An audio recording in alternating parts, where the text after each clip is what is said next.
മാനവേദ സുധർമ്മനോട് പറഞ്ഞ് മേഴത്തൂർ ഭഗവതിക്ക് പല്ലാവൂർ ദേവനാരായണന്റെ പേരില് ഒരു മൃത്യുഞ്ജയ ഹോമം നടത്തണം. വിശാഖ നക്ഷത്രത്തില്. സഹായിയായിട്ട് ആരെങ്കിലും ഒരാൾ ഇവിടെ നിന്നാ മതി. പല്ലാവൂർ ദേവനാരായണൻ ഒരു രോഗിയായിട്ടല്ല, ഒരു അതിഥിയായിട്ടാണ് ഇവിടെ എത്തിയിരിക്കണേ. അതൊക്കെ ഇറക്കി ആ പടിപ്പുരയിലേക്ക് കിടത്തിക്കോളൂ. ഒരു കാര്യം പറഞ്ഞാ തെറ്റാവോന്നൊരു പേടി.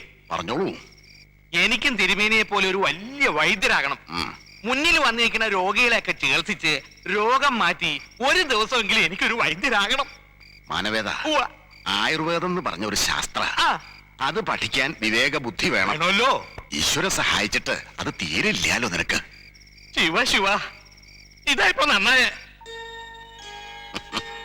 എന്താ ഉറങ്ങിയില്ലേ? ഉറക്കം വരണില്ല. ശരീരാസകളെ നല്ല വേദനയുണ്ട്. ഒരിക്കലും വീഴാത്തതിലല്ല ദേവമഹത്വം, വീഴുമ്പോഴൊക്കെ എഴുന്നേക്കുന്നതിലാ. ഹൃദയം ചൂണ്ടിക്കാണിച്ച വഴിക്ക് ഇത്രയും കാലം നടന്നിട്ടുണ്ട്. ധർമാധർമ്മ വിചാരം നടത്തിയിട്ടില്ല. അതിന്റെ ശിക്ഷ ഇതാണെങ്കിൽ അനുഭവിക്കന്നെ. കിടന്നോളൂ, പുലർച്ചയ്ക്ക് എഴുന്നേക്കാനുള്ളതാ.